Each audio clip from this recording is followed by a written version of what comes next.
Yeah, sure. Hi everyone. In today's class, we are going to discuss about in the celebration of being alive. మనం ఇవాళ in the celebration of being alive అనే lesson చెప్పుకుందామమ్మా. ఓకేనా? ఈ in the celebration of being alive అనే lesson first ఎప్పుడైనా ఒక lesson గురించి తెలుసుకుండే ముందు ఆ లెసన్ ఎవరు రాశారు అనేది చూడాలి. In the celebration of being alive అనే లెసన్ ఎవరు రాశారంటే Christian Barnard. Christiaan Barnard in the celebration of being alive అనే లెసన్ క్రిస్టియన్ బర్నార్డ్ రాశాడమ్మా. ఇప్పుడు ఫస్ట్ మనం క్రిస్టియన్ బర్నార్డ్ గురించి తెలుసుకుందాం. ఓకేనా? Christian Barnard was Born on Christian Bernard was born on he was born on 1922 and died in the year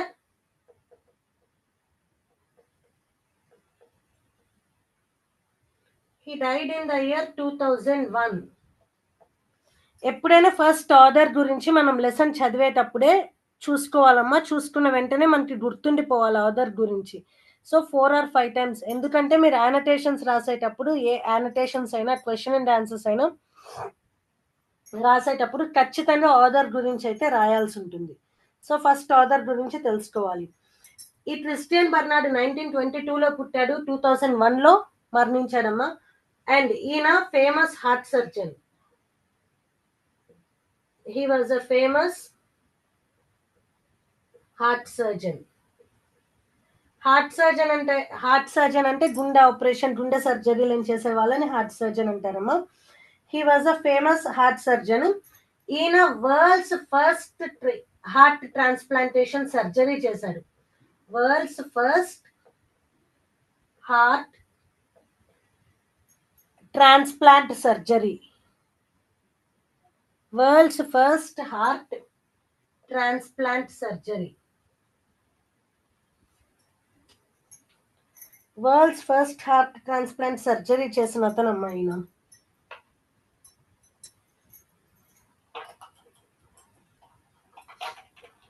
so నేను main points world's first heart transplant surgery నేను main పాయింట్సే రాస్తానమ్మా. ఈ main points అయితే compulsory గుర్తుపెట్టుకోండి. ఓకేనా? ఈయన 1922లో పుట్టాడని చెప్పాను కదా. ఏ డేట్ న పుట్టాడయ్యా అంటే నవంబర్ 8th పుట్టాడు. If at all you want remember, otherwise వదిలేయండి అమ్మా. నా డేట్స్ అవన్నీ గుర్తుండవు అనుకుంటే వదిలేయండి. He was born on 1922, died in the year 2001. కానీ నేను చెప్తున్నాను, వినండి, ఊరికే వినండి. నవంబర్ 8th 1922లో కేప్ ప్రావిన్స్ సౌత్ ఆఫ్రికాలో పుట్టాడు. South Africa Cape Province South ఆఫ్రికాలో పుట్టాడమ్మా. ఈయన ఫేమస్ హార్ట్ సర్జన్. వరల్డ్ లో first heart transplant surgery. Heart transplantation surgeries అంటే తెలుసు కదమ్మా. ఇప్పుడు గుండె పూర్తిగా, హార్ట్ అనేది పూర్తిగా పాడైపోయింది అనుకోండి, ఆ హార్ట్ తీసి సేమ్ బ్లడ్ గ్రూప్ సేమ్ ఉన్నవి దొరికింది అనుకోండి, డోనార్ ఎవరైనా, ఆ హార్ట్ ని రీప్లేస్ చేస్తారు వాళ్ళ హార్ట్ తో. దాన్ని ట్రాన్స్ప్లాంటేషన్ అంటాం. తీసి పెట్టే ప్రాసెస్ ని ట్రాన్స్ప్లాంటేషన్ అంటాము. అలా గుండె మార్పిడి చేసిన మొదటి వ్యక్తి ఎవరయ్యా అంటే ఈ క్రిస్టియన్ బర్నార్డ్. ఓకేనా? ఓకే. అసలు ఈయన హార్ట్ ట్రాన్స్ప్లాంటేషన్ చెయ్యాలి అనుకోవడానికి, అసలు ఈయన హార్ట్ సర్జన్ అవ్వడానికి మెయిన్ కారణం ఏంటో తెలుసా అమ్మా? మెయిన్ కారణం ఏంటయ్యా అంటే వీళ్ళ ఫాదర్ చర్చ్ పాస్టర్. వీళ్ళ father Barnard's father was a church pastor. వీళ్ళ ఫాదర్ చర్చ్ పాస్టర్ అన్నమాట. ఈయన చర్చ్ పాస్టర్. అసలు ఈయన ఎందుకు, వీళ్ళ ఫాదర్ అండ్ వాళ్ళ ఫ్యామిలీ వచ్చేటప్పటికి చాలా poor, and his family was poor. ఈ పాయింట్ అయితే మీరు ఆథర్ గురించి రాసేటప్పుడు రాయాల్సిన పని లేదమ్మా. బట్ నేను చెప్తున్నాను, ఆథర్ గురించి చెప్పేటప్పుడే ఈ పాయింట్ చెప్తాను. మళ్ళీ లెసన్ లోకి వెళ్ళిన తర్వాత కూడా సేమ్ పాయింట్ మనం డిస్కస్ చేసుకున్నాం. ఏంటయ్యా అంటే ఈ బర్నార్డ్ వాళ్ళ ఫాదర్ చాలా చర్చ్ పాస్టర్, వాళ్ళ ఫ్యామిలీ ఫినాన్షియల్ కండిషన్ ఎకనామికల్ గా వచ్చేటప్పటికి చాలా అంటే చాలా పూర్ అన్నమాట. సో ఈ బర్నార్డ్ కి అబ్రహాం అనే తమ్ముడు ఉన్నాడు. అబ్రహాం అనే బ్రదర్ ఉన్నాడు ఈ బర్నార్డ్ కి. అబ్రహాం అనే బ్రదర్ ఉన్నాడు. ఈ బ్రదర్ కి చిన్నతనంలోనే హార్ట్ ప్రాబ్లం ఉంది. Heart problem. ఈ హార్ట్ ప్రాబ్లం వల్ల వీళ్ళ బ్రదర్ 5 ఇయర్స్ కే చనిపోయాడమ్మా. వీళ్ళ బ్రదర్ 5 ఇయర్స్ కే చనిపోయాడు. సో అతను వాళ్ళ బ్రదర్ పెయిన్ ని బాగా చూసి బాగా ఫీల్ అయ్యాడు. సో అందుకేమనుకున్నాడు, ఇక ప్రపంచంలో ఇలాంటి సమస్య ఎవరికి రాకూడదు. అందుకోసం ఆ పెయిన్ అవన్నీ ఫీల్ అయ్యి అప్పుడు చాలా బాధపడ్డాడు. బాధపడి అప్పటి బట్టే తను ఫిక్స్ అయ్యాడు, నేను మంచి సర్జన్, ఇలాంటి హార్ట్ ప్రాబ్లం ఎవరికి రాకుండా ఉండేలాగా అవ్వాలి అని డిసైడ్ అయ్యి, so he became a heart surgeon. అతనే వరల్డ్ లో ఫస్ట్ హార్ట్ ట్రాన్స్ప్లాంటేషన్ అనేది చేశారనమాట. అర్థమైందమ్మా? ఇంకా చెప్తాను చూడండి. He passed his matriculation in Beaufort West High School and got his Bachelor of Medicine of Surgery at the University of Cape Town. University of Cape town లో ఈయన ఎక్కడ పుట్టాడని చెప్పానమ్మా? 8 నవంబర్ 1922 కేప్ ప్రావిన్సీలో పుట్టాడని చెప్పాను కదా. ఆ కేప్ ప్రావిన్సీలోనే బ్యాచులర్ ఆఫ్ మెడిసిన్ చేశాడు. ఈయన ఏం చేశాడు? బ్యాచులర్ ఆఫ్, ఈ పాయింట్స్ గుర్తు పెట్టుకోండి అమ్మా, లెసన్ చెప్పేటప్పుడు మళ్ళీ చెప్తాను ఈ ఒక్క పాయింట్. ఇప్పుడు for the time being rub చేస్తున్నాను.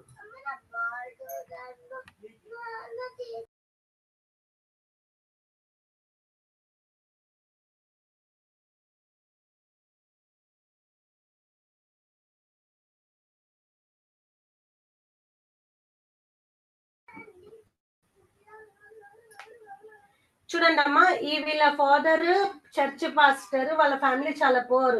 బర్నార్డ్ కి అబ్రహాం అనే తమ్ముడు ఉండేవాడమ్మా. అతను 5 ఇయర్స్ అప్పుడే హార్ట్ ప్రాబ్లం తో చనిపోయాడు. సో అతను హార్ట్ సర్జన్ అయ్యాడు. ఇంకొకటి చెప్తున్నా చూడండి, ఈయన మెట్రిక్యులేషన్ అంటే 10th స్టాండర్డ్. అప్పట్లో మెట్రిక్యులేషన్ అనేవాళ్ళు, ఇప్పుడు 10th standard is equal to matriculation at that time అన్నమాట. ఈయన మెట్రిక్యులేషన్ ఎక్కడ చేశాడు? బ్యూఫోర్ట్ వెస్ట్ హై స్కూల్లో. ఈయన మెట్రిక్యులేషన్ ఎక్కడ చేశాడమ్మా? బ్యూఫోర్ట్ వెస్ట్ హై స్కూల్లో చేశాడు. అట్లానే bachelor of medicine of surgery Cape town యూనివర్సిటీలో చేశాడు. Cape town university of Cape town అని అనొచ్చమ్మా, కేప్ టౌన్ యూనివర్సిటీ అని అనొచ్చు. ఓకేనా? యూనివర్సిటీ ఆఫ్ కేప్ టౌన్ లో చేశాడు. యూనివర్సిటీ ఆఫ్ కేప్ టౌన్ లో చేశాడు. సో ఈ 4 పాయింట్స్ చాలా. If at all your asked to write about author, ఈ 4 పాయింట్స్ రాయొచ్చు. ఇంకా ఈయన చాలా బుక్స్ రాశాడమ్మా. He wrote so many books.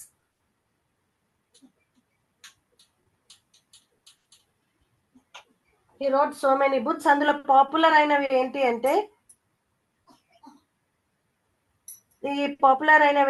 One life, second life, అట్లా కొన్ని బుక్స్ ఉన్నాయి. ఇవన్నీ ఈయన రాశాడు.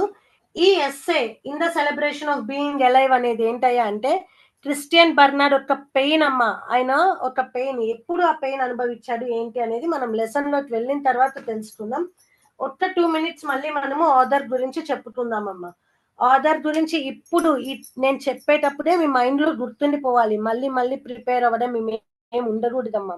లెసన్ అంతా జాగ్రత్తగా నిదానంగా వినండి. ఓకేనా? ఓకే, వినండి. ఇప్పుడు మన లెసన్ ఏంటమ్మా? In the celebration of being alive అంటే, అసలు ముందు లెసన్ చదివేటప్పుడు లెసన్ టైటిల్ చదవాలి, ఆథర్ గురించి చదవాలి, ఆ తర్వాత లెసన్ చదవాలి. లెసన్ ఏంటి, లెసన్ ఎలా అర్థమవుతుంది. ఎప్పుడైనా బిట్వీన్ ద లైన్స్ కూడా లెసన్ చదివి అర్థం చేసుకోవాలమ్మా. ఓకేనా? వినండి. In the celebration of being alive అంటే, బీయింగ్ అలైవ్ అంటే బతికి ఉండడం. బతికుండడం వల్ల, బతికున్నందుకు సెలబ్రేట్ చేసుకుంటున్నాను. ఎందుకు బతికున్న, అసలు ఏమైంది, ఎందుకు ఏమిటి, ఎలా, ఎందుకు, అసలు ఏమైంది, ఎందుకు అతను మాట అన్నాడు. కారణం ఏంటి, ఏమైనా ప్రాబ్లం వచ్చిందా, ఆ ప్రాబ్లం నుంచి బతకగలిగాడు కాబట్టి సంతోషంగా ఉన్నాడా, దాన్ని సెలబ్రేట్ చేసుకుంటున్నాడా ఏంటి అనేది మనం లెసన్ లోపలికి వెళ్ళిన తర్వాత తెలుసుకుందాం. In the celebration of being alive అనే లెసన్ ఎవరు రాశారయ్యా అంటే క్రిస్టియన్ బర్నార్డ్ రాశాడు. In the celebration of being alive lesson ఎవరు రాశారంటే క్రిస్టియన్ బర్నార్డ్. ఇవి ఇక్కడ నేను రాసినవి మెయిన్ పాయింట్స్ అబౌట్ ఆథర్. అవి సెంటెన్సెస్ లో ఎలా రాయాలో కూడా చెప్తాను చూడండి. Barnard, he was born on 8th November 1922 and died in the year 2001. ఓకేనా, ఫస్ట్ పాయింట్ అదమ్మా. పాయింట్ నెంబర్ 1 ఏంటి, ఎప్పుడు పుట్టాడు ఎప్పుడు మరణించాడు కాదు, ఈ ఎప్పుడు పుట్టాడు ఎప్పుడు మరణించాడు అనేది 2 points లో అయినా రాయొచ్చు. ఓకేనా, హీ వాజ్ బోర్న్ ఆన్ 1922 అని రాసి ఇది ఫర్ ద టైం బీయింగ్ పక్కకు పెట్టుకోండి. లాస్ట్ లో రాద్దాం, ఎందుకంటే స్టార్టింగ్ 2 రాయొద్దు అనుకున్నప్పుడు లాస్ట్ లో.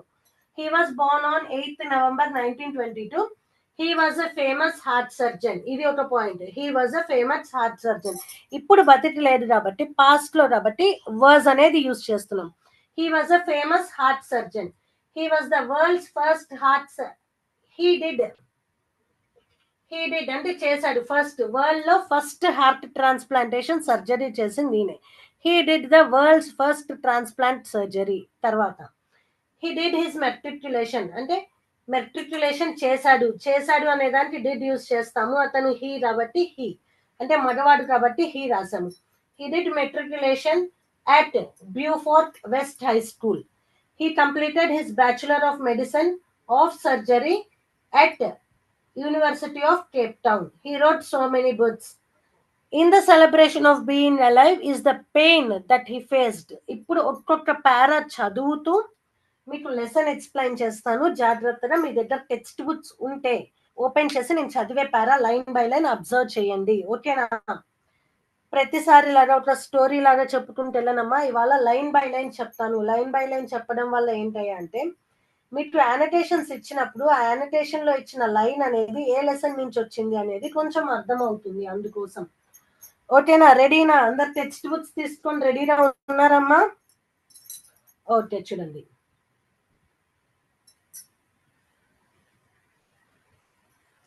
ఈ పాయింట్స్ గుర్తున్నాయి కదా. ఫస్ట్ పాయింట్ ఏంటి, ఎప్పుడు పుట్టాడు 8th November 1922. సెకండ్ పాయింట్ ఏంటి, ఓకే ఇట్లా వద్దామమ్మా, లైన్ బై లైన్ వద్దాము. ఇప్పుడు బోర్డు మీద లేకపోయినా మనం చెప్పుకుంటాము. చూడండి ఎంత కరెక్ట్ గా చెప్తారో, అందరు రెస్పాండ్ అవ్వండి. ఫస్ట్ ఏంటి, first point number 1. Point number 1 ఏంటి, ఎప్పుడు పుట్టాడు 8th November 1922. సెకండ్ పాయింట్, పుట్టిన తర్వాత ఏంటమ్మా, స్కూల్ చదువుకు వచ్చేటప్పటికి మెట్రిక్యులేషన్. ఈ మెట్రిక్యులేషన్ ఎక్కడ చేశాడు, బ్యూఫోర్ట్ లో చేశాడు. ఓకే, థర్డ్ పాయింట్ ఏంటి, bachelor of medicine of surgery. ఇది ఎక్కడ చేశాడు, Cape town university. Point number 3 అదే కదా, బ్యూఫోర్ట్ వెస్ట్ హై స్కూల్. ఇక్కడ ఫోర్త్ పాయింట్ ఏంటి, bachelor of medicine of surgery. ఇది మీకు ఓన్లీ గుర్తుండడానికి వరుసగా చెప్తున్నానమ్మా. సహజంగా కూడా మన లైఫ్ లో జరిగే ప్రకారం గుర్తు పెట్టుకుంటే మనకు గుర్తుంటుంది. ఇది ఎక్కడ చేశాడు, కేప్ టౌన్ యూనివర్సిటీలో చేశాడు. ఈ 4 అయిపోయిన తర్వాత ఏంటి, అతనికి వచ్చిన సన్మానాలు ఏంటి, first famous heart surgeon, surgery గురించి చదివాడు కాబట్టి ఫేమస్ హార్ట్ సర్జన్ అయ్యాడు. అది పాయింట్ నెంబర్ 4 రాయండి. పాయింట్ నెంబర్ 5 ఏంటి, వరల్డ్ లో ఫస్ట్ హార్ట్ ట్రాన్స్ప్లాంటేషన్ చేసిన వ్యక్తి ఇతనే. Okay, next final point, he died in the year 2001. అంతే, 6 points. చూసారా చాలా ఈజీగా ఎట్లా గుర్తుండిపోయినాయో మనకి. Okay, very good. ఇప్పుడు లెసన్ లోకి వెళ్దాం. Point by point, line by line నిదానంగా చదువుతాను, చూడండి. చాలా టైం ఉంది, టెన్షన్ ఏం లేదు. డౌట్స్ ఉంటే వెంటనే చాట్ బాక్స్ లో టైప్ చేయండి, లేకపోతే లెసన్ మొత్తం అయిపోయిన తర్వాత చెప్పుకుందాం. ఓకేనమ్మా, చదువుతున్నాను. First para. More and more, as I near the end of my career as a heart surgeon, my thoughts have turned to the consideration of why people should suffer. ఆయన career, అసలు ఆయన ఏమని చెప్పానమ్మా, హార్ట్ సర్జన్ అని చెప్పాను. ఆయన career heart surgeon గా ఆయన career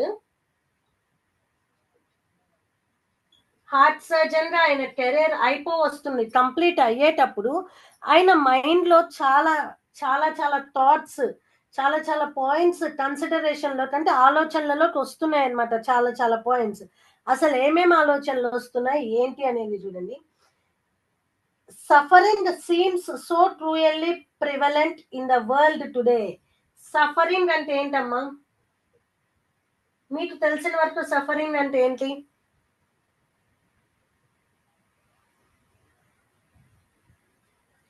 suffering అంటే బాధపడడం అనేది ఈ ప్రపంచంలో చాలా అరుదు అయిపోయింది. చాలా కామన్ గా అయిపోయింది. ప్రతి ఒక్కళ్ళకి ఏదో ఒక సమస్య బాధపడుతున్నారు.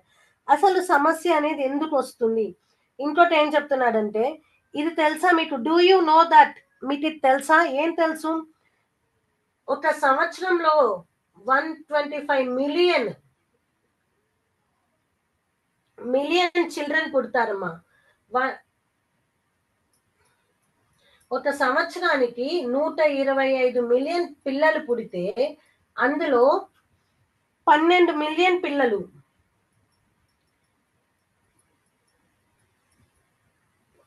12 మిలియన్ పిల్లలు ఏంటి 1 ఇయర్ దాటక ముందే చనిపోతున్నారు. ఇంకొక 6 మిలియన్ పిల్లలు 5 ఏళ్ళు రాకముందే చనిపోతున్నారు. ఏంటి దీనికి కారణం ఏంటి? ఈ ఆలోచనలన్నీ ఆయన మైండ్ లో రన్ అవుతూ చాలా అంటే చాలా బాధపడిపోతున్నాడు. ఎప్పుడు ఏ స్టేజ్ వచ్చేటప్పటికి ఆయన ఇంకా ముసలోడు అయిపోయాడు, ఏం చెయ్యలేడు అనుకున్న స్టేజ్ లోన ఏంటి ఎప్పుడు ఆయన కెరీర్ ఎండ్ అయిపోయిందంటే, ఒక మనిషి జీవితం ఎప్పుడు ఎండ్ అయిపోతుందమ్మా? చేసే పని ఒక్కొక్క దానికి ఒక్కొక్క పర్టికులర్ ఏజ్ ఉంటుంది. టీచర్ ఒక రిటైర్మెంట్ పీరియడ్ అని ఉంటుంది. ఆ రిటైర్మెంట్ పీరియడ్ వచ్చేటప్పుడు ఎప్పుడు అనేది మనకి తెలియదు. మోర్ అండ్ మోర్ ఆయన కెరీర్ వస్తుంది, ఇంకా ఆయన చెయ్యలేను అనుకున్న టైంకి ఆయన మైండ్ లో వస్తున్న ఆలోచనలన్నీ ఇవి. ఎందుకు బాధపడడం అనేది ఎందుకు ఇంత కామన్ అయిపోతుంది? అసలు ఈ భూమి మీద 125 మిలియన్ పీపుల్ పుట్టినప్పుడు అందులో 12 మిలియన్ పీపుల్స్ ఏమో సంవత్సరం పిల్లలు, చిన్న పిల్లలు సంవత్సరం రాకముందే చనిపోతున్నారు. కొంతమంది 6 మిలియన్ పీపుల్ 5 ఏళ్ళు దాటక ముందే, చిన్న పిల్లలు వాళ్ళు 5 ఏళ్ళు దాటక ముందే చనిపోతున్నారు. వాళ్ళు చేసే తప్పేంటి? అసలు వాళ్ళకి వస్తున్న సమస్యలు ఏంటి? ఇది మాత్రం నిజమమ్మా. ఇవాళ రేపు ఎవరికి ఎలా ఉంటుందో తెలియడం లేదు. ఎందుకు అట్లా? ప్రతి ఒక్కళ్ళు ఏదో ఒక సమస్యతో బాధపడుతున్నారు. ఏంటి ఏంటి ఇది ఆయన ఆలోచన. కానీ ఇప్పుడు ఉండి చేయట్లేదమ్మా. ఎప్పుడో గతంలో జరిగింది. ఆయన పడిన బాధ అంతా ఒక లెసన్ లాగా ఇదంతా ఆయన పెయిన్ అన్నమాట. ఆయన పెయిన్, ఆయన సఫర్ అయిందంతా రాశాడు. కానీ in the celebration of being alive అంటే అవన్నీ తట్టుకొని బయటకు రాగలిగినందుకు in the celebration of being alive, బతికున్నందుకు సంతోషపడుతున్నాను, సంబరాలు చేసుకుంటున్నాను అంటున్నాడు. చూద్దాం చూడండి. నెక్స్ట్ చూడండి. My gloomy thoughts probably stem from an accident I had few years ago. Very good. ఇక్కడ కరెక్ట్ పాయింట్ లోకి వస్తున్నాం చూడండి అమ్మా. ఈ ఆలోచనలన్నీ ఎప్పుడు వచ్చినాయి? ఆయన కొన్ని ఏళ్ల క్రితం ఒక యాక్సిడెంట్ అయింది అతనికి. ఫ్యూ ఇయర్స్ అగో. ఈ ఆలోచనలన్నీ ఎప్పుడు వచ్చినాయి? ఫ్యూ ఇయర్స్ అగో. కొన్ని సంవత్సరాల క్రితము అతను ఒక యాక్సిడెంట్ అయింది అతనికి. ఆ యాక్సిడెంట్ తర్వాత నుంచి ఇటువంటి ఆలోచనలన్నీ వస్తున్నాయి అసలు అతనికి. అసలు ఏం జరిగింది? ఆ యాక్సిడెంట్ ఏంటి అంటే చెప్తా చూడండి. ఈ లెసన్ ఒక స్టోరీ లాగా కూడా చెప్పొచ్చమ్మా. స్టోరీ లాగా చెప్పడం వల్ల డిసడ్వాంటేజ్ ఒకటి ఉంటుంది, అడ్వాంటేజ్ ఒకటి ఉంటుంది. స్టోరీ లాగా చెప్పడం వల్ల ఇంట్రెస్టింగ్ గా వింటారు. కానీ డిసడ్వాంటేజ్ ఏంటయ్యా అంటే, మీకు యానటేషన్ ఇచ్చినప్పుడు సడన్ గా లైన్స్ అనేవి మీరు చదువుకున్నప్పుడు ఆ లైన్స్ ఎక్కడ నుంచి వచ్చినాయి అనేది ఒక్కొక్కసారి ఆలోచనలో రాదు. అందుకోసమే ఇవాళ నేను లెసన్ లైన్ బై లైన్ చదివి చెప్తున్నానమ్మా. ఓకేనా?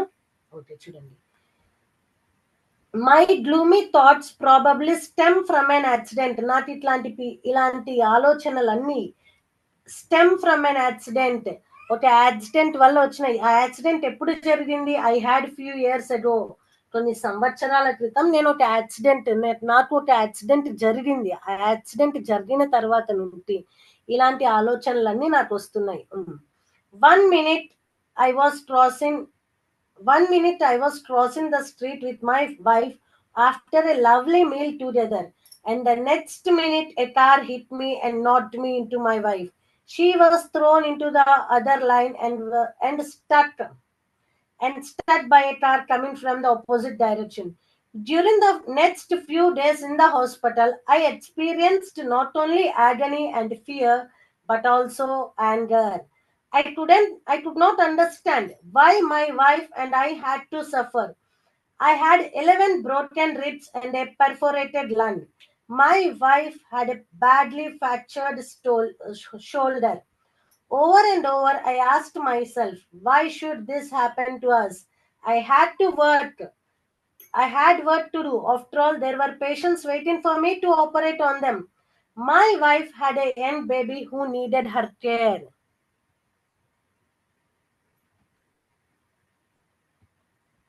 ఓకే, ఇప్పుడు చదివింది అర్థమైంది కదమ్మా. ఇప్పుడు ఒక్కొక్క లైన్ చెప్తాను. ఓకేనా?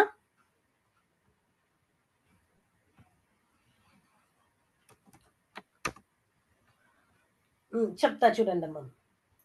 ఇప్పుడు ఆ యాక్సిడెంట్ ఎలా జరిగిందంటే, ఈ బర్నాడ్ ఇక్కడ రాస్తూ చెప్తానమ్మా, సో దట్ మీకు అర్థమవుతుంది. చూడండి, ఇక్కడ బర్నాడ్ వాళ్ళ వైఫ్, వీళ్ళిద్దరూ ఒక మీల్ కి, ఒక లంచ్ కి బయటికి సరదాగా బయటికి లంచ్ చేయడానికి వెళ్ళారమ్మా. లంచ్ చేసి వస్తున్నప్పుడు, వాళ్ళు లంచ్ కంప్లీట్ అయిపోయి వస్తున్నప్పుడు, వీళ్ళు ఏంటి, ఇట్లా ఒక రోడ్డు ఉంది, ఈ రోడ్డు క్రాస్ చేయాల్సి వచ్చింది. వాళ్ళ అటు పక్క నుంచి ఇటువైపు రెస్టారెంట్ ఉందేమో, ఇక్కడ వాళ్ళ కార్ ఉందేమో, అది ఇటు సైడ్ నుంచి ఇటు రోడ్ క్రాస్ చేయాల్సి వచ్చింది. వీళ్ళు ఇట్లా రోడ్ క్రాస్ చేసే ప్రాసెస్ లో ఒక కార్ వచ్చి వాళ్ళిద్దరిని హిట్ చేసింది, గుద్దింది అనమాట. ఈ కార్ వచ్చి వాళ్ళని గుద్దేటప్పటికి ఈ బర్నాడ్ వెళ్ళి వాళ్ళ ఆవిడ్ని తగులుకొని, ఇద్దరు పక్క పక్కనే వస్తున్నారా, ఆ ఫోర్స్ కి ఆ కార్ వచ్చిన ఇట్లా వీళ్ళిద్దరు ఉన్నారమ్మా, కార్ వచ్చిన ఫోర్స్ కి ఇట్లా నెట్టేసే వరకు ఆయన వెళ్ళిపోయాడు అటువైపుకి. అప్పుడు ఆమె ఏమైంది, ఇటు పక్క ఉన్న వాళ్ళ ఆవిడ ఇటువైపుకి రోడ్డుకి పక్కకు వచ్చి పడిపోయింది అనమాట. అర్థమైందా? ఆ లైన్ చదువుతా వినండి మీరు. The next minute, a car hit me and knocked me into my wife. Car వచ్చి గుద్ది అతన్ని వాళ్ళ ఆవిడలోకి నెట్టింది అనమాట.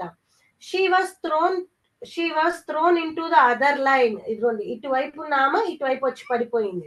ఇటువైపు వచ్చి పడి ఇక్కడ ఏమైందయ్యా అంటే, ఇటువైపు వస్తున్న ఇంకో కార్ ఆమెను గుద్దేసింది. ఇప్పుడు నేను చెప్పింది మీకు అర్థమైందమ్మా? మళ్ళీ చెప్తాను చూడండి. వాళ్ళిద్దరూ లంచ్ చేసి వస్తున్నారు, ఇట్లా ఉన్నారు. వీళ్ళు ఇక్కడ నుంచి రావాల్సి వచ్చింది. ఇటువైపు ఇక్కడ ఉన్నప్పుడు ఒక కార్ వచ్చి గుద్దింది. ఇది బర్నాడ్, డబ్ల్యూ వాళ్ళ వైఫ్ అనుకోండి. ఈ బర్నాడ్ ని గుద్దేటప్పటికి ఆ కార్ వస్తున్న ఫోర్స్ కి ఈ బర్నాడ్ వెళ్ళి ఆమెను తగిలేటప్పటికి ఆమె ఏమైంది, ఇటు పట్టున్న ఆమె ఈ లైన్ కి ఇటు పక్కకి పడింది, ఆపోజిట్ సైడ్ పడింది వైఫ్ వచ్చి.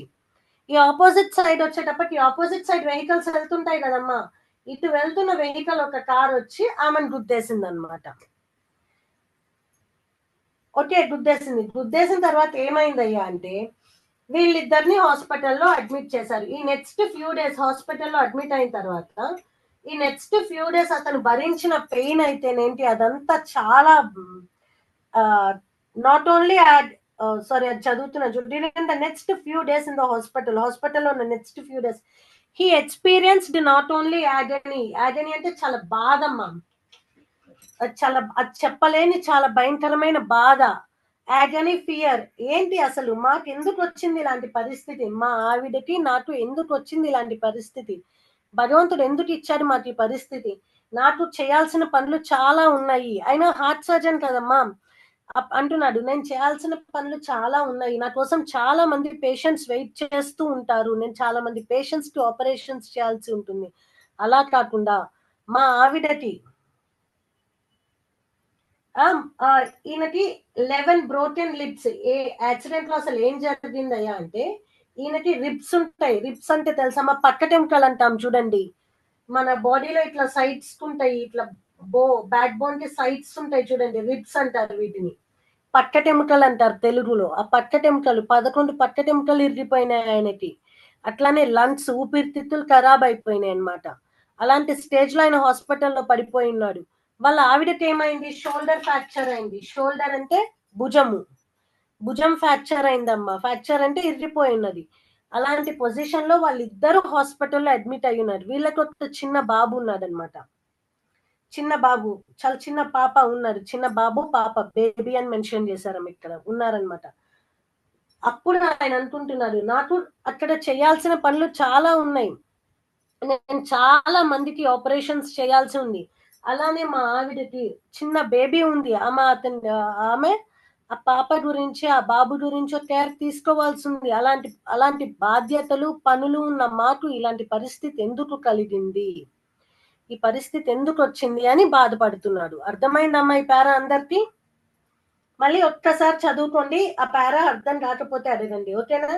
My father had he still been alive would have said, my son, it is a God will. That's the way God tests you. Suffering ennobles you, makes you a better person. But as a doctor, I see nothing noble in the patient's thrashing around in a sweat-soaked bed, mind clouded in agony, nor can I see any nobility in the crying of a lonely child in a ward at night. ఈయన ఇంకోటి ఏం చెప్తున్నాడంటే, ఈయన ఇంత బాధపడుతున్నాడు కదా, ఇలాంటి పరిస్థితి ఎందుకు వచ్చింది, ఈ బాధ మాకు ఎందుకు అని. ఆ బాధపడుతూ ఆలోచన చేస్తున్నప్పుడే ఇవన్నీ ఏంటి, ఆ యాక్సిడెంట్ జరిగి ఆ హాస్పిటల్లో ఆయన ఉన్నప్పుడు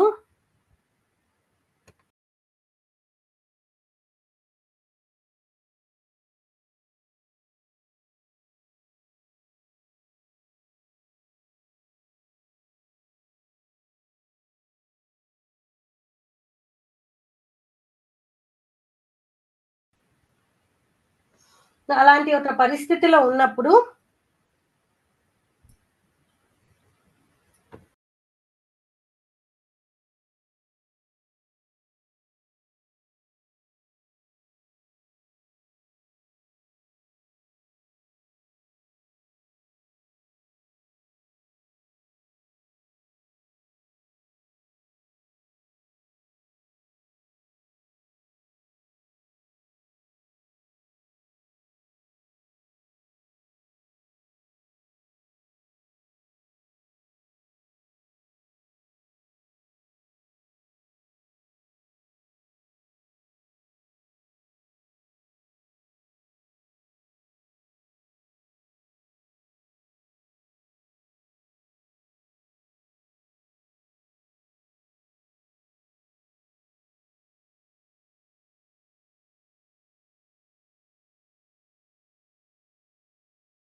అలాంటి ఒక హాస్పిటల్లో ఉన్నప్పుడు అతనికి వచ్చిందమ్మా ఏంటయ్యా అంటే,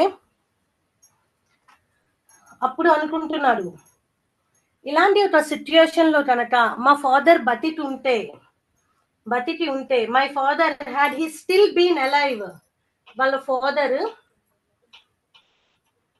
బతికి ఉంటే ఏం జరిగి ఉండేదో చెప్తున్నాడమ్మా. ఏం జరిగి ఉండేదయ్యా అంటే చెప్పేవాడట, ఇది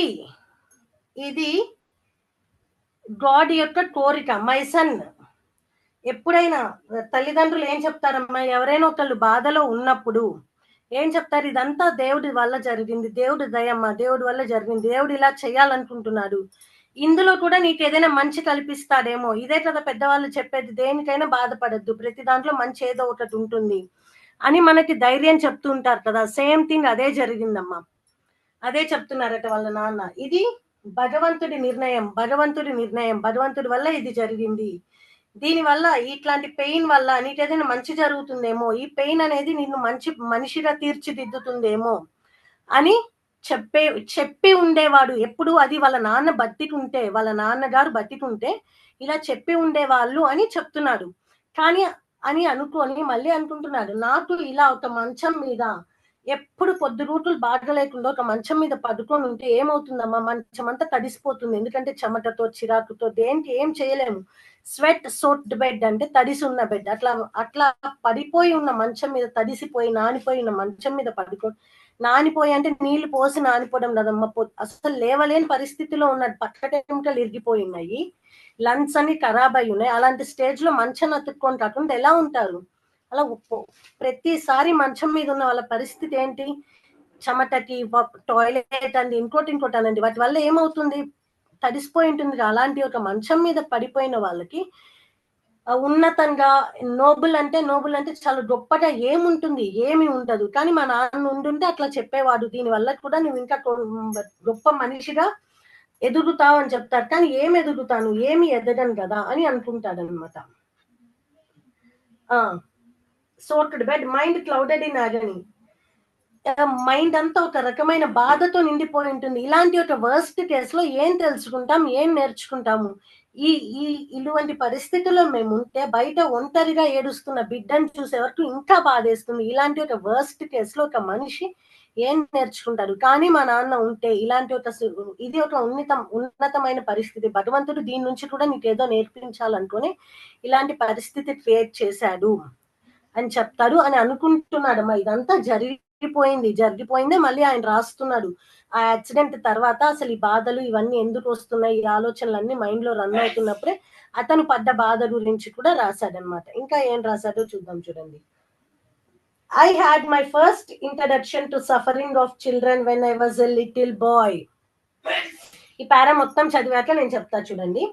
I had my first introduction to suffering of children when I was a little boy. One day, my father showed me a half-eaten biscuit, moldy biscuit with 2 tiny tooth marks on it. And he told me about my brother who had died several years earlier. He told me about the suffering of this child who had been born with an abnormal heart. If I had been born today, probably someone could have corrected that heart problem. But in those days, they did not have sophisticated heart surgery.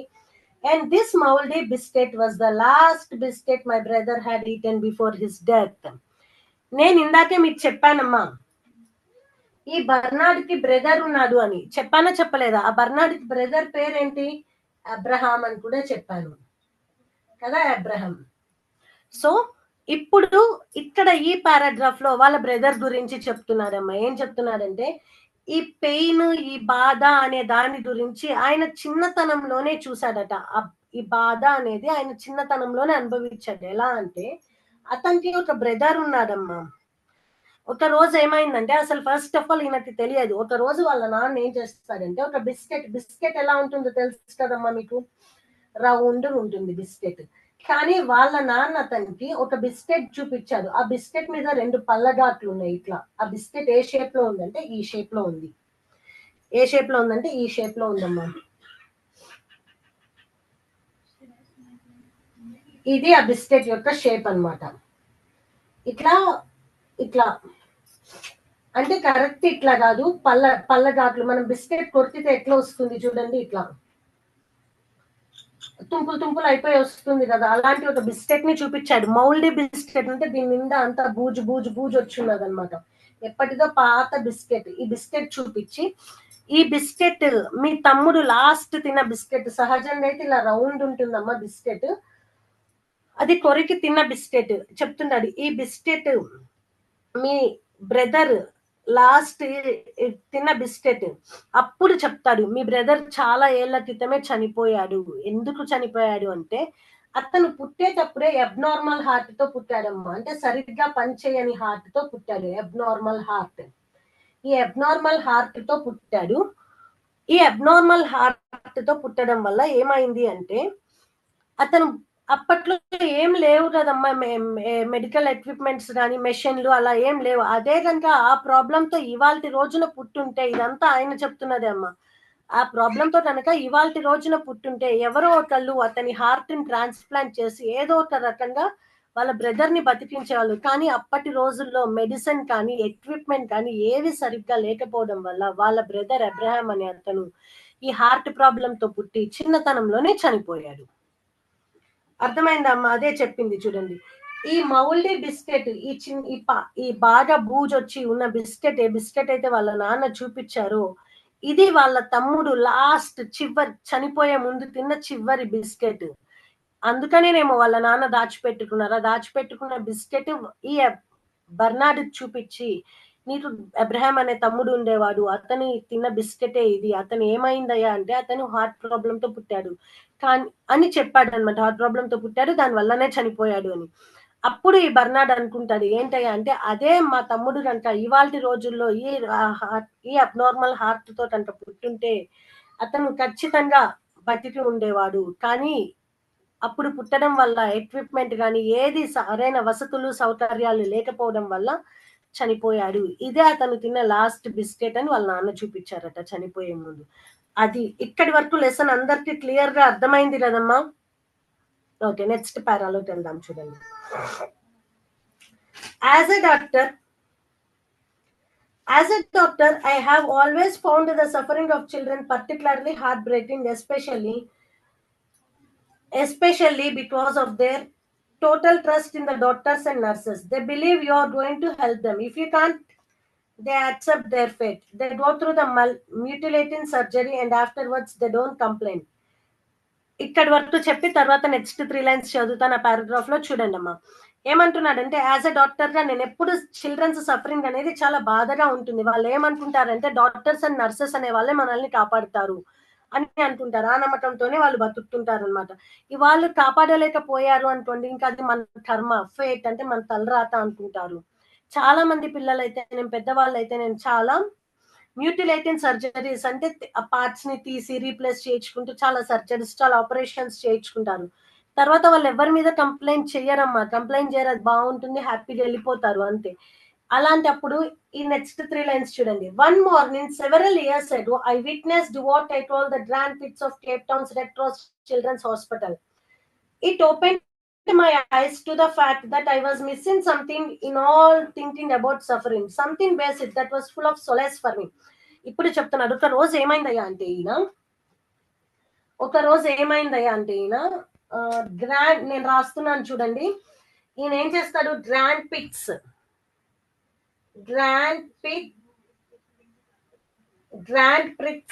Of Cape Town's Red Cross children's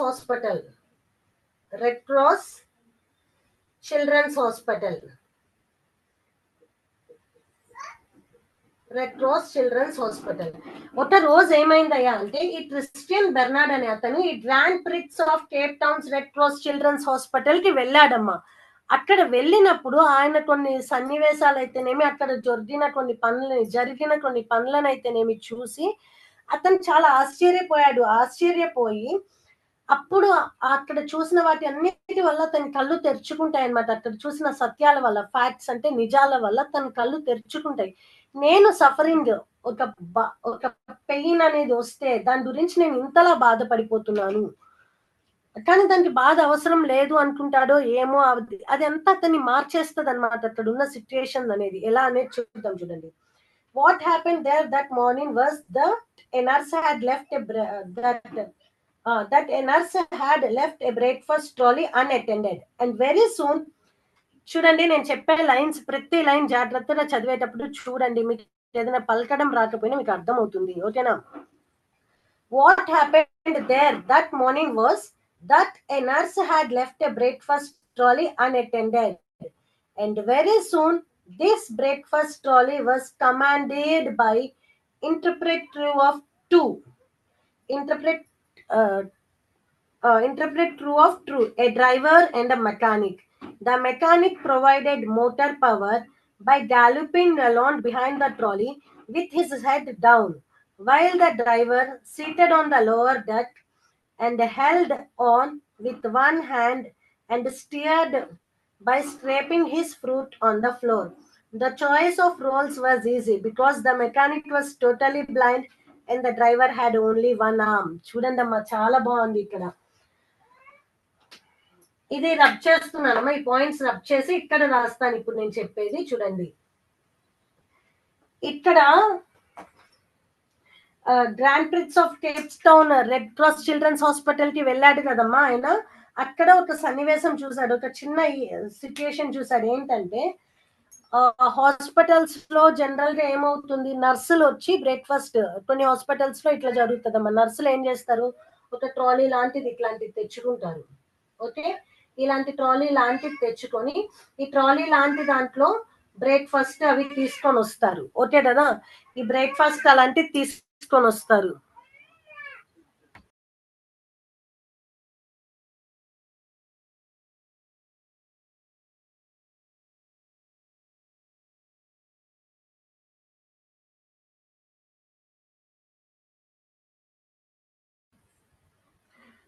ఇట్లాంటి breakfast trolley తీసుకొస్తారు. ఇందులో breakfast తీసుకొస్తారు. ఒక రోజు ఏమైందయ్యా అంటే, ఒక nurse ఇట్లానే ఒక బ్రేక్ఫాస్ట్ ట్రాలీ తీసుకొచ్చింది.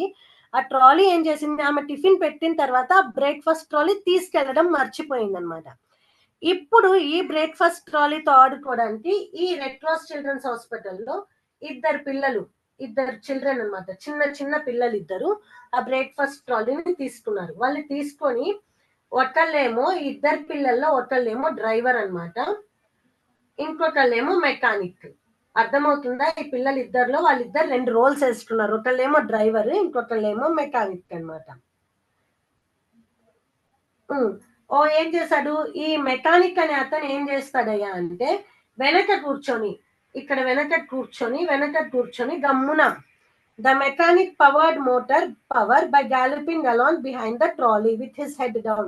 ఇట్లా తల వంచి పెట్టి వెనక్కి ఇక్కడ కూర్చొని తల వంచి ఇట్లా కూర్చొని దానికి కావాల్సిన మోటార్ ప్రొవైడ్ చేస్తానంటున్నాడు. ఇంకొకటి ఏంటి, డ్రైవర్ అనే అతను ఏం చేస్తున్నాడు, while the driver seated on the lower డట్ మీద కూర్చొని ఒక కాలు కింద పెట్టుకొని, ఇక్కడ కూర్చొని ఒక కాలు కింద పెట్టాడమ్మ. ఒక కాలు కింద పెట్టి ఇంకొక కాలుతో ఈ హ్యాండిల్ ని పట్టుకొని, కాలుతో మీరు ఇట్లా నడిపించుకుంటూ వెళ్తారు చూడమ్మా, ఒక కాలు కింద పెట్టి కాళ్ళు ఆడుకుంటూ అట్లా వెళ్తూ ఉన్నారంట. అట్లా వాళ్ళిద్దరు ఆడుకుంటున్నారు. వాళ్ళిద్దరు రోల్స్ కూడా చాలా ఈజీగా ఉన్నాయి. ఈ మెకానిక్ అనే అతను బ్లైండ్ కాబట్టి ఆయన మెకానిక్ క్యారెక్టర్ వేసాడు. ఈ మెకానిక్ గా చేసే అబ్బాయి బ్లైండ్ అనమాట. ఇంకొక ఈ అబ్బాయి ఎవరైతే డ్రైవర్ గా చేస్తున్నాడో అతనికి ఒక చెయ్యి లేదు. అయినప్పటికీ వాళ్ళు సంతోషంగా అక్కడ ఉన్న వస్తువులతో ఆడుకుంటున్నారు. చూడండి అమ్మా, అది అబ్జర్వ్ చేశాడు ఆయన.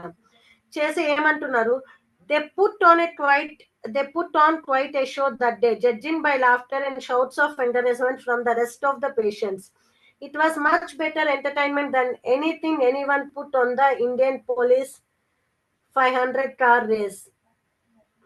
There was a grand finale of scattered plates and silverware before the nurses, and ward sisters caught up with them, scolded them and put them back to the bed. చూడండి అమ్మా, వీళ్ళిద్దరు అట్లా వెళ్తున్నప్పుడు అందరూ వీళ్ళని చూసి నవ్వుకుంటూ ఎంజాయ్ చేస్తూ అందరూ క్లాప్స్ కొడుతూ, బాగా ఆడుకుంటున్నారా, బాగా ఆడుకోండి అట్లా అందరూ ఎంజాయ్ చేస్తున్నారు. ఎంత ఎంజాయ్మెంట్ అంటే హాస్పిటల్ అంతా ఎట్లా నిండిపోయిందంటే, ఒక సినిమా, ఒక 500 ఇండియన్ పోలీస్ 500 కార్ రేస్ జరిగితే ఒక కార్ రేస్ జరుగుతుంటే ఎంత చప్పట్లు, ఎంత ఎన్విరాన్మెంట్ ఎలా ఉంటుందమ్మా, అలాంటి ఎన్విరాన్మెంట్ హాస్పిటల్లో ఉంది. వెంటనే వాళ్ళని చూసిన నర్సులు, ఈ డోల ఇదంతా హాస్పిటల్ ఇంత డోల ఉంటే వెంటనే నర్సులు వస్తారు కదమ్మా, వాళ్ళు వచ్చి ఆ పిల్లల్ని చూసి ఆ ఎన్విరాన్మెంట్ ని అదంతా చూసి, వాళ్ళ చేతిలో ఉన్న ట్రేస్ ఉంటాయి కదా, సిల్వర్ ట్రేస్ అయితే స్టీల్ ట్రేస్ అయితేనేమి, అవన్నీ కింద పడేసి గబగబా ఆ పిల్లల దగ్గరికి వెళ్ళి వాళ్ళిద్దరిని తీసుకొని వెళ్ళి వాళ్ళ బెడ్స్ మీద పడుకోబెట్టారు.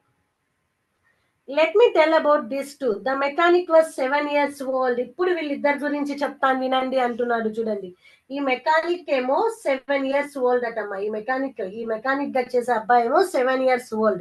వన్ నైట్, అసలు ఆయన మెకానిక్ ఏం చెప్పాను, ఈ మెకానిక్ ఏంటని చెప్పానమ్మా, మెకానిక్ గా చేసిన అబ్బాయి ఏంటి, బ్లైండ్ అంటే కళ్ళు లేదు, చూపు లేదు. అసలు అతనికి చూపు ఎందుకు పోయింది అనేది చెప్తాడు. చూడండి, one night when his father were drunk, his mother threw a lantern at his father, missed, and the lantern wrote over the child's head and shoulder. He suffered severe third-degree burns upon the upper part of his body and lost his both eyes. At the time of Grand Prix, he was walking a horror with a disfigured face and a long flap on the skin hanging from the side of his neck to his body. As the wound healed around the neck, his jaw became gripped in the mass of fibrous tissue. The only way this little boy could open his mouth was to raise his head. When I stopped to see him after the race, he said, "You know, we won," and he was laughing. చూడండి అమ్మా ఎంత బాధాకరమైన పనో. ఇక్కడ ఈ బాబు ఎందుకు గుడ్డివాడయ్యాడు 7 ఏళ్ల బాబు అంటే, ఒక రోజు వాళ్ళ అమ్మ నాన్న ఇద్దరు తాగేసున్నారు. అంటే దేవర్ డ్రంక్, తాగి ఉన్నారు. తాగి ఉన్నప్పుడు ఏం జరిగిందయ్యా అంటే, వీళ్ళ అమ్మ, ఈ 7 ఏళ్ల బాబు వాళ్ళ అమ్మ, ల్యాంతర్ అంటే తెలుసా కదమ్మా, బుడ్డి, కిరసనాయిల్ బుడ్డి అట్లా అంటారు చూడండి, ఇట్లా మీకు తెలిసే ఉంటుందమ్మా, కిరసనాయిల్ బుడ్డి అంటారు, దీపం పెట్టుకునేది ఉంటుంది కదా పాత రోజుల్లో. ఇట్లా గ్లాస్, ఇదంతా ఇట్లా గ్లాస్ తో ఉంటుంది, ఇక్కడ కింద ఒక బుడ్డి లాగా ఇట్లా ఉంటుంది అనమాట. ఇటేమో ఫ్లేమ్ వస్తుంది, కరెంట్ పోయినప్పుడు పెట్టుకుంటుంటారు. అలాంటి ఒక దీపపు బుడ్డిని ఇసిరింది. ఆ దీపపు బుడ్డి ఏమైందయ్యా అంటే, అది పొరపాటున వాళ్ళ నాన్నకి తగలకుండా అది అబ్బాయి మీద పడి, అది మంటంతా పైన upper part of the body, అంటే తల దగ్గర నుంచి షోల్డర్ వరకు మొత్తం కాలిపోయింది అతనికి. ఆ కాలిపోయి ఆ చర్మం అంతా ఇదైపోయినప్పుడు అతను అలాంటి ఒక వర్స్ట్ కండిషన్ లో ఆ అబ్బాయిని ఈ గ్రాండ్ ప్రిట్స్ హాస్పిటల్ కి తీసుకొచ్చారు. ఆ గ్రాండ్ ప్రిట్స్ హాస్పిటల్ కి తీసుకొచ్చినప్పుడు అబ్బాయి పరిస్థితి ఎలా ఉంది అంటే, మొత్తం అంతా మొహం అంతా కాలిపోయి, తోలు కాలిపోయిన తర్వాత తోలు ఏలాడుతుంటుంది కదా, అలా ఏలాడుతూ ఉన్నది. తర్వాత అంతా ట్రీట్మెంట్ జరిగినప్పటికీ ఆ అబ్బాయి ఇప్పటికీ నోరు మొత్తం అలా మొత్తం కాలిపోయిన తర్వాత ఎట్లా అయిపోతుందమ్మా, చర్మం అంతా బిరుస్తూ పోయినట్టు అవుతుంది. అలా బిరుస్తూ పోయి అయిపోయింది అతని మెడ దగ్గర, మూతి దగ్గర అంతా. ఇప్పుడు అతను నోరు తెరవాలి అంటే మనలాగా మామూలుగా నోరు తెరవడం, మెడంతా ఇట్లా పైకి ఎత్తితే నోరు తెరుచుకుంటుంది అతనికి. అంత వర్స్ట్ గా కాలిపోయి అలాంటి స్టేజ్ లో ఆయన ఆ బాబుకి, ఆ చిన్న బాబుకి కళ్ళు అనేవి పోవడం జరిగింది. ఇదంతా ఆయన తెలుసుకున్నాడు. ఆ బాబుని అదంతా చూస్తున్నాడు. ఆ నర్సులు ఈ బర్నాడ్ వైపు ఆ బాబుని తీసుకొస్తున్నారమ్మా. తీసుకొస్తున్నప్పుడు అప్పుడు బర్నాడ్ ఆయన వైపు చూసి ఏం చెప్తాడు, "మీకు తెలుసా, మేమే గెలిచామని" నవ్వుతుంటే వెళ్ళిపోతాడట. ఏంటమ్మా, వాళ్ళకి ఏమీ తెలియదు. ఈ 7 years పిల్లలంటే వాళ్ళకి ఏం తెలుసు, మంచి చెడు తెలియదు, చెడు తెలియదు. కానీ వాళ్ళ బాధని భరిస్తూ కూడా ఎంత సంతోషంగా ఉన్నారు అని చెప్తున్నాడు చూడండి.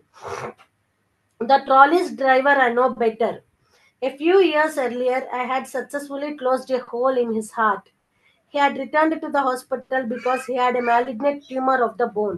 A few days before the race, his shoulder and arms were amputated. There was a little hope of recovering. After the Grand Prix, he proudly informed me that the race was success. The only problem was that the trolley's wheels were not properly oiled.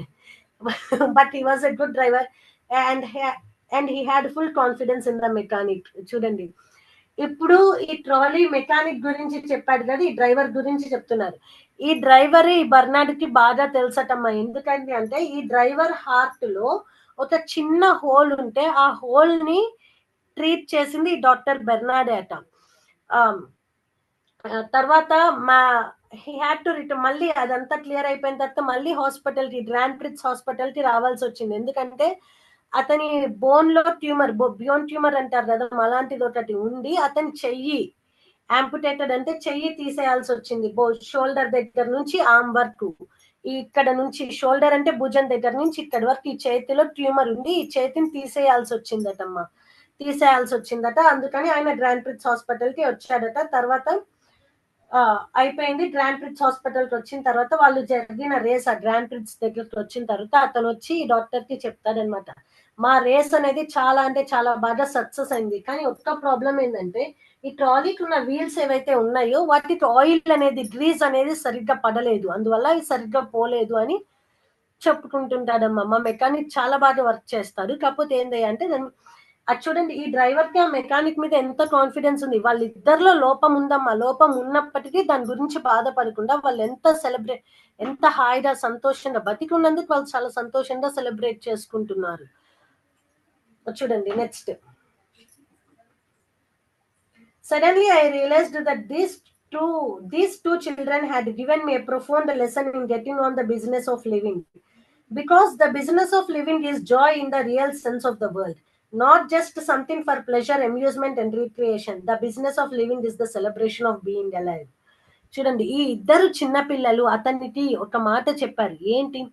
అసలు బతికుండడమే పెద్ద గొప్ప వరం. దాన్ని మనం celebrate చేసుకోకుండా బతికుండడంలో సంతోషంగా లేము, మనం అవి పొందలేదు, ఇవి పొందలేదు అని బాధపడే కంటే, because the business of living is Joy in the real sense world, not just అసలు బతికుండడమే సంతోషం, ఏదో ప్లెజర్ కోసం, ఆనందం కోసము, ఆశ్చర్యం కోసము, వాటి కోసం కాదు. అసలు బతికుండడమే అదే చెప్పాడు.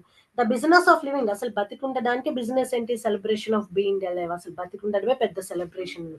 I had been looking at the suffering from the wrong end. You don't become a better person because you are suffering, but you become a better person because you have experienced the suffering. వాళ్ళ ఇప్పుడు ఇందాక చెప్పాను చూడమ్మా, వాళ్ళ నాన్న ఏం చెప్పాడు? ఈ బాధ వల్ల కూడా నువ్వు ఏదో ఒకటి నేర్చుకుంటావు, దీనివల్ల నువ్వు గొప్పోడివి అవుతావు అని వాళ్ళ నాన్న చెప్పుండేవాడు బతికుంటే. అంటే అప్పుడు ఆయన ఏమనుకున్నాడు అన్నాను, ఈ బాధలో ఏం గొప్ప ఉంటుంది, ఏముంటుంది అని. ఈ పిల్లలిద్దరిని చూసిన తర్వాత ఆయన చెప్తున్నాడు చూడండి, బాధని వేరే కోణంలో నుంచి, తప్పు వైపు నుంచి చూస్తున్నాను. బాధ కూడా ఒక రకమైన సంతోషం లాంటిదే. ఈ బాధ పడడం వల్ల మనం బెటర్ పర్సన్ అవ్వమమ్మా. బాధపడడం, ఆ బాధని ఎక్స్పీరియన్స్ చేయడం వల్లనే మనం బెటర్ పర్సన్ అవుతాము అంటున్నాను. We can't appreciate light if we haven't known the darkness. Now we can appreciate the warmth if we have never suffered the cold. ఇంకో మాట ఏం చెప్తున్నాడంటే, మనం చీకటిని చూడనప్పుడు వెలుగుని మనం పొగడలేము. మనకి చీకటి ఎలా ఉంటుందో తెలియదమ్మా. ప్రతిసారి లైట్ని చూస్తూనే ఉన్నాము, దాని విలువ తెలుసుకోలేము. అంటే ఏంటి? ఒక దాని విలువ తెలియాలి అంటే ఇంకొక దాన్ని ఎక్స్పీరియన్స్, తీపి విలువ తెలియాలి అంటే చేదు కారం విలువలు తెలియాలమ్మా. అట్లానే ఇంకొకటి ఏంటి? చలి విలువ తెలియదు, వేడి విలువ తెలియదు. మనం ఏంటి, మంచిగా చలి చలి బాగా చలి పుట్టిందండి, అప్పుడు తెలుస్తుంది వేడిగా ఉండడం వల్ల విలువ ఏంటి అనేది. అదే చెప్తున్నాడు. Next, these children showed me that it's not what you have lost that's important, what is important is what you have left. ఏదైతే కోల్పోయామో అది కాదు మనకి ఇంపార్టెంట్ అయినది, ఇంకేదైతే మిగిలి ఉన్నదో దాన్ని భద్రపరచుకోవడమే ఇంపార్టెంట్. అసలు బతికుండడమే గొప్ప విశేషం, దాన్ని సెలబ్రేట్ చేసుకుంటే చాలు. ఏదో కోల్పోయిన దాని గురించి బాధపడే కంటే ఉన్న దాంతో సంతోషంగా ఉండి ఆ ఉన్నదాన్ని జాగ్రత్తగా పొదుపు చేసుకోవడమే గొప్ప అనేది ఈ పిల్లలిద్దరూ ఆయనకి నేర్పించారని చెప్తానమ్మా ఈ లెసన్ లో. అది మీ lesson in the celebration of being alive. అర్థమైందమ్మా? ఇప్పుడు మీకు ఈ లెసన్ లో ఏదైనా యానిటేషన్ రానియండి, ముందు అసలు ఆ లైన్స్ ఏ లెసన్ లోవి అనేది గుర్తుపట్టాలమ్మా. లైన్ టు లైన్ చెప్పాను కాబట్టి ఇప్పుడు మీకు క్లియర్ గా గుర్తుంటుంది. ఫస్ట్ ఎప్పుడైనా యానిటేషన్ రాసేటప్పుడు ఈ ఆథర్ గురించి రాయండి. క్రిస్టియన్ బర్నార్డ్ గురించి చెప్పుకున్నాం. 1922లో పుట్టాడు. తర్వాత చదువు అంటే మెట్రికులేషన్ ఎక్కడ చేశాడు? బ్యూఫోర్ట్ వెస్ట్ హై స్కూల్లో చేశాడు. తర్వాత కాలేజ్లో ఏంటి, బ్యాచులర్ ఆఫ్ మెడిసిన్, అది మెడిసిన్ ఇందులో సర్జరీలో చేశారు. అది ఎక్కడ చేశాడు? కేప్ టౌన్ యూనివర్సిటీలో చేశాడు. తర్వాత ఏంటి, సర్జరీ అంటే heart surgeon, famous heart surgeon. తర్వాత ఏంటి, ఫస్ట్ హార్ట్ ట్రాన్స్ప్లాంట్ చేసిన వరల్డ్ లో, ప్రపంచం మొత్తంలో చేసిన అతను ఎవరయ్యా అంటే ఇతని అనమాట. ఫైనల్ ఏం రాస్తాడు? ఈయన చాలా బుక్స్ రాశాడు. తర్వాత ఈ సెలబ్రేషన్ ఆఫ్ బీయింగ్ అలైవ్ అనే లెసన్ ఏంటి అంటే, బాధ, అతను ఎంత బాధపడ్డాడు, ఆ బాధ నుంచి ఎలా కోలుకొని బయటికి వచ్చాడు అనేది ఈ లెసన్ మొత్తం అనేది రాయాలి. అది మొత్తం. These lines are taken from the lesson in the celebration of being alive written by Barnard, Christiaan Barnard అని ఆయన గురించి రాయండి అమ్మ యానిటేషన్. తర్వాత ఒక యానిటేషన్ ఇచ్చినప్పుడు ఆ యానిటేషన్ లో పాయింట్స్ మీకు ముందు యానిటేషన్ గురించి ఎక్స్ప్లెయిన్ చేసి తర్వాత లెసన్ లో ఏవేవైతే పాయింట్స్ మీకు గుర్తుంటాయో అవన్నీ మీకు వచ్చిన ఇంగ్లీష్ లో నీట్ గా సెంటెన్సెస్ ఫ్రేమ్ చేసి రాయండి అమ్మా. ఓకేనా? సో ఇప్పుడు మీరందరూ అన్మ్యూట్ చేసుకొని లెసన్లో ఏమైనా డౌట్స్ ఉంటే అడగండి అమ్మా తొందరగా. అందరు ఎవరికైతే డౌట్స్ ఉన్నాయో రైజ్ హ్యాండ్, డౌట్ ఉంటే రైజ్ హ్యాండ్ అయినా రైజ్ చేయండి అమ్మా.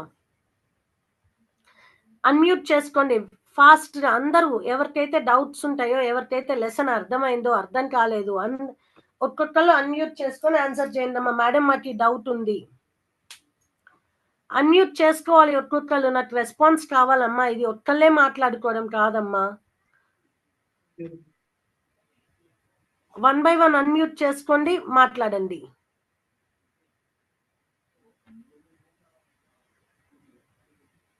మీరు అన్మ్యూట్ చేసుకొని మాట్లాడండి. ఇంటరాక్టివ్ గా ఉండాలమ్మా క్లాసు. వన్ వే కమ్యూనికేషన్ కాదు. మీరు ఎవరైనా అన్మ్యూట్ చేసుకోవచ్చు. అన్మ్యూట్ చేసుకొని ఇప్పుడు మీకు ఈ లెసన్ లో అర్థం కాని పాయింట్స్ ఏమైనా ఉంటే అన్మ్యూట్ చేసుకోండి, మాట్లాడండి.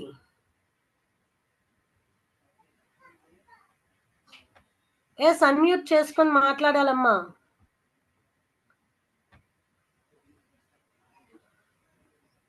మీకేమన్నా డౌట్స్ ఉంటే అడగాలమ్మా. మీరు మాట్లాడి మీరు ఓపెన్ గా చెప్తే మీకు డౌట్స్ ఉన్నాయా లేదా, లెసన్ అర్థమైందా లేదా అనేది చెప్పాలమ్మా. చెప్తేనే మాకు అర్థమవుతుంది. అన్మ్యూట్ చేసుకోండి, ఆన్సర్ అడగండి, క్వశ్చన్ అడగండి.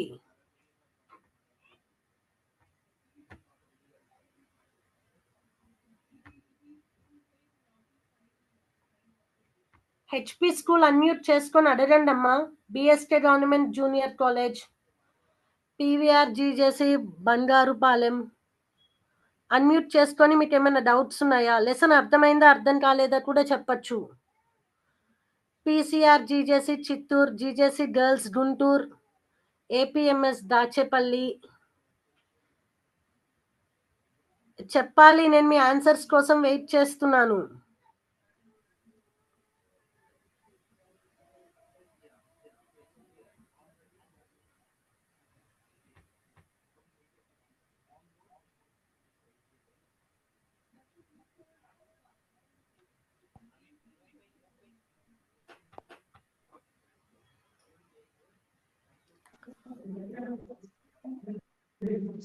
జీజేసి గర్ల్స్ పుంగనూరు చిత్తూరు. చెప్పండి అమ్మా, మీకు ఏమైనా డౌట్స్ ఉన్నాయా?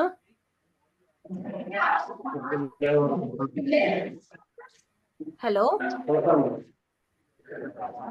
మేడం, డౌట్స్ ఏం లేవండి మేడం. ఓకే, చాలా థ్యాంక్స్ అండి. అందరికీ లెసన్ బాగా అర్థమైంది కదమ్మా? Yes ma'am. Okay, thank you అమ్మా.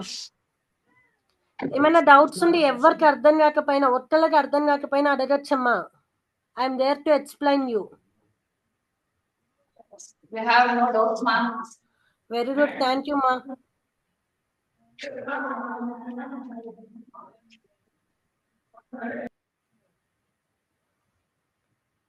Krishnaveni GJC Chittoor, GJC Siripuram, APMS Nuzendla, GJC ఇరాల Chittoor, జీజేసి pulmonary. చెప్పాలమ్మా, మీకు ఏమైనా డౌట్స్ ఉంటే open. Okay, Krishnaveni GJC. Okay, thank you.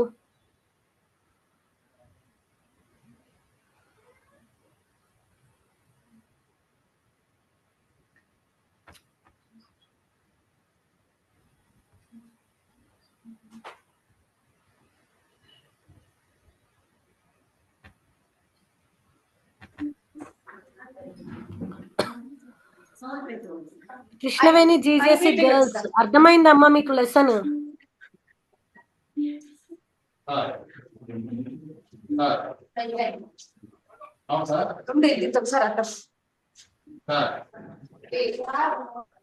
ఎస్కేవిఎన్ Guntur government junior college. అర్థమైందా అండి మీకు?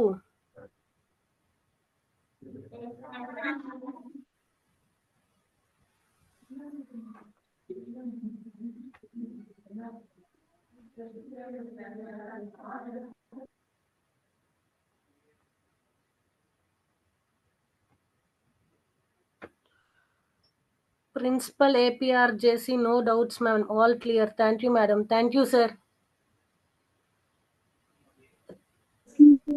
Government Junior College NR Peta. Krishnaveni GJC girls, మాట్లాడండి అమ్మా. ఓకే అమ్మా, థ్యాంక్ యూ. Understood right?